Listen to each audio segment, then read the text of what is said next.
always like to say, systems are my self-care. And following that line of thinking, Notion is like a day at the spa for me, the ultimate self-care experience. So in this video, I want to talk about some of the different ways that you can use Notion for your self-care too and experience some of the mental calm that Notion can bring. I cannot wait to tell you about my Smile file, so stay tuned. And if you like mixing tech and productivity with self-care, definitely hit subscribe because we do that a lot around here. And by here, I mean Work Brighter, and by we, I mean me, Brittany. Hello, nice to meet you. All right, so before we get into the specific ideas, I also want to address some possible objections that I hear a lot for using productivity tools like Notion for self-care. A lot of people think that self-care should be something that's just like fun and relaxing, and that using a productivity tool or any kind of digital tool with that will ruin it. And honestly, for you, maybe it might, but when I actually do convince people to try it, more often than not, it is so helpful. And here's my theory as to why. For most of us, ever since we've been in school, all of these different work and productivity habits and mindsets have been drilled into our head. And so at this point, they are deeply ingrained. And this means that we are way more conditioned to prioritize that and fall into that kind of stuff than we are our self-care, which for the most part, we were never taught. So my approach to prioritizing self-care and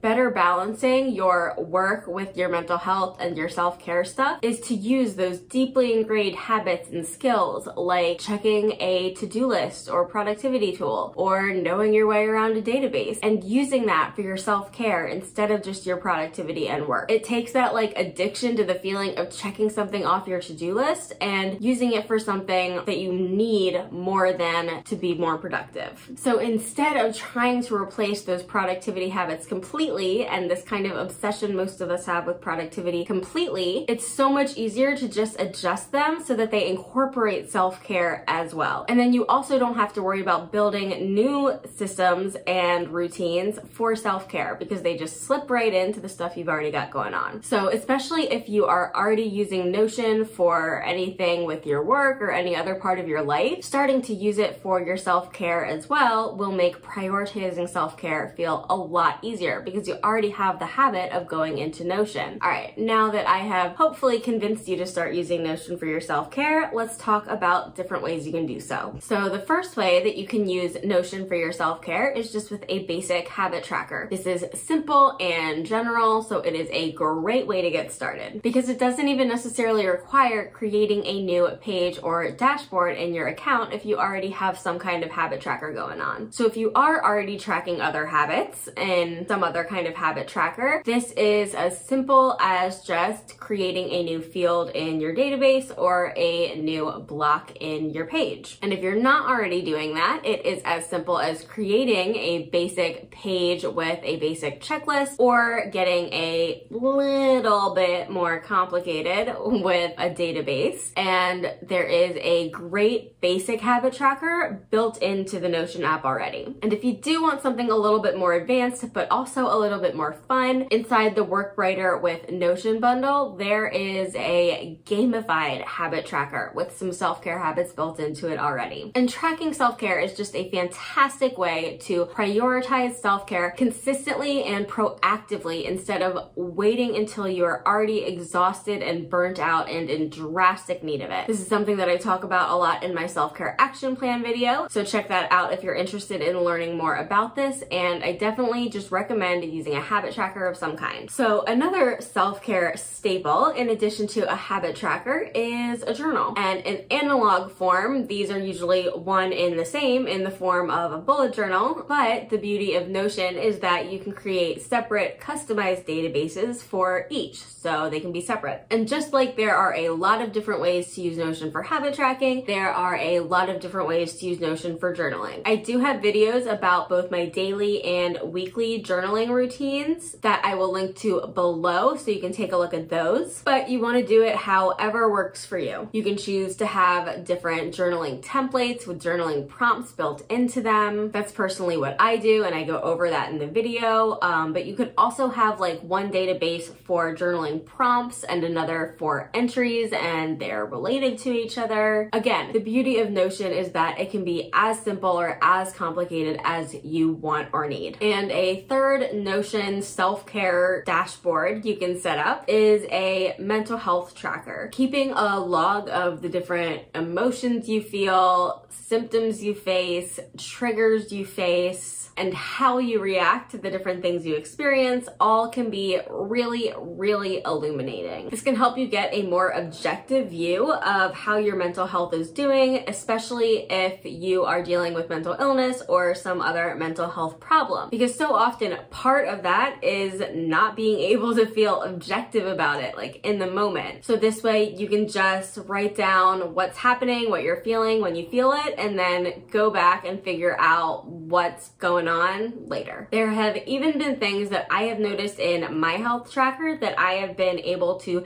take to my therapist. So I was able to talk about it and get help with it, and I never would have even realized it was going on if it weren't for tracking my mental health. And the same way you can track your mental health in Notion, you can also track your physical health. And this is especially important and helpful if you have chronic physical illness, just like the previous tracker was really helpful if you have mental illness. And since I experience chronic physical and mental illness, and those two things are so interconnected, I have just combined all of this into one database, but you can just as easily track what you need in separate databases. And some ways that you can track your physical health in Notion are by having a database logging your sleep, your steps if you track them, exercise, any pain or symptoms you experience, any medications or supplements taken or other treatments done, and things like that. Now, I currently track my exercise in my overall health planner,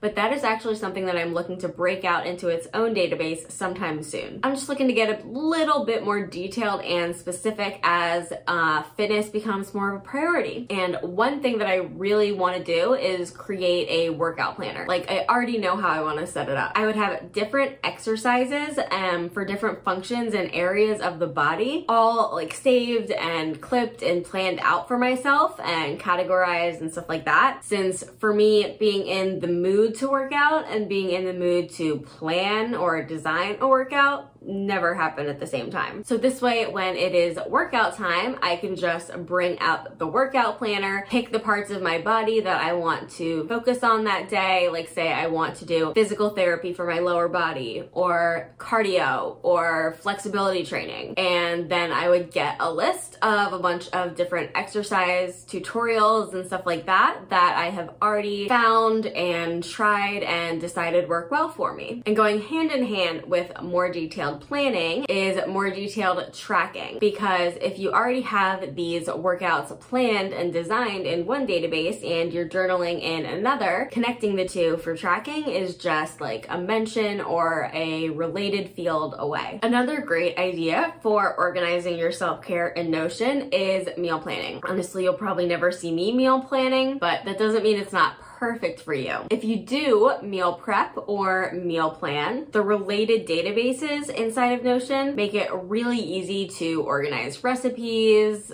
ingredients, tools, stuff like that in a very organized, easy to use way. And then I can imagine like the gallery view being helpful, because you can upload images of product photos and see what they would actually look like in your kitchen. I can just see it being useful for people that do this. I just don't. All in all, if you meal plan, Notion feels like as perfect as you can get without going to a dedicated meal planning app. So the reason that you won't find me doing meal planning in Notion is because that kind of cooking is not the type of food-related hobby that I prefer. But when it comes to the hobbies that I am actively pursuing, like baking, for example, I absolutely create Notion dashboards, and having hobbies are such an important part of self-care. So like I said, I have dashboards for lots of different hobbies. One of those is all of my baking notes and baking recipes. So I have a database where I've saved different recipes from my family, from websites, from cookbooks, stuff like that. And in addition to having the actual recipe, ingredients, basic info like that, in the Notion page, I also have notes from other times that I have tried the recipe myself. So for example, when I was learning how to make challah, I was having a really rough time getting the dough to the right consistency. So eventually I started keeping a log of my different attempts, and in each attempt, how long I needed the dough for and how long I let it rest for to find the right combination for the climate in that apartment. And now that I've moved, all of that learning is useless and I need to do it again. I also have a similar database to log my progress with my houseplants. I record how much water they get, when they get water. I upload beautiful progress pics of them blooming, and it is just so much fun to scroll through and look at the progress that they've made. And then finally, I have a Sims dashboard in Notion, and yes, I do count it as self-care, because if you've seen my video about The Sims has so much to teach you about self-care. And at some point last year, I was playing it a ton to escape everything going on, and I was starting to get a little bit bored with it, and I don't want that to happen. So I figured out a way to make it more challenging, and that was to just play it a little bit more intentionally, plan out my characters' lives a little bit more, and doing that in Notion. And I also started trying to play around with some of the Sims community challenges, things like the Generation Challenge, the 100 Baby Challenge, things like that. And I have information for those saved in the Sims dashboard as well. And the next idea for using Notion for self-care is to create a gratitude journal.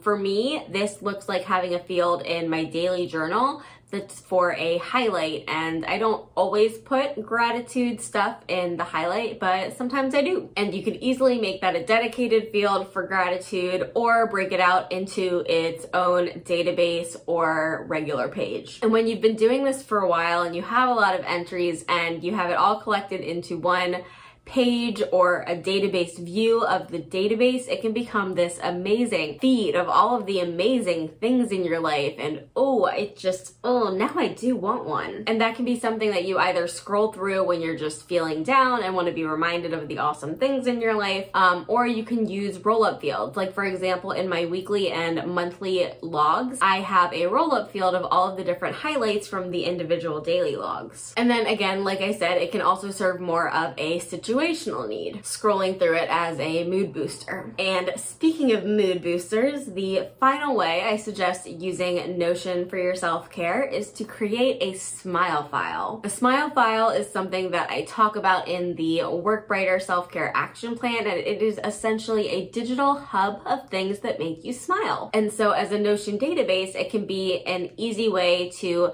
clip or collect or upload funny, entertaining content from your favorite YouTube channels or TV shows or podcasts or however you normally cheer yourself up, like content or entertainment. You can collect it all into one go-to place. So for me, I have a smile file that is a filtered view of all of the things I've collected in my curation database that have the tag funny. And that way, when I am sad and don't want to be, which is different from when I am sad and do want to be, I can go to this area of the database. I can watch all of my favorite clips from Schitt's Creek and Parks and Rec and The Good Place and have a smile on my face within a few minutes. And I cannot tell you how many times and how often I go in there. So those are just a few of the ways that you can use a Notion to improve your self-care and make it a more consistent part of your life. But like I like to say with anything about Notion, the possibilities are endless. So I would love to hear in the comments how you plan to or already do incorporate self-care into your Notion workspace. And if you want more videos on Notion and self-care, hit the subscribe button and thumbs up below and check out my whole playlist on Notion videos. Bye and have a bright week.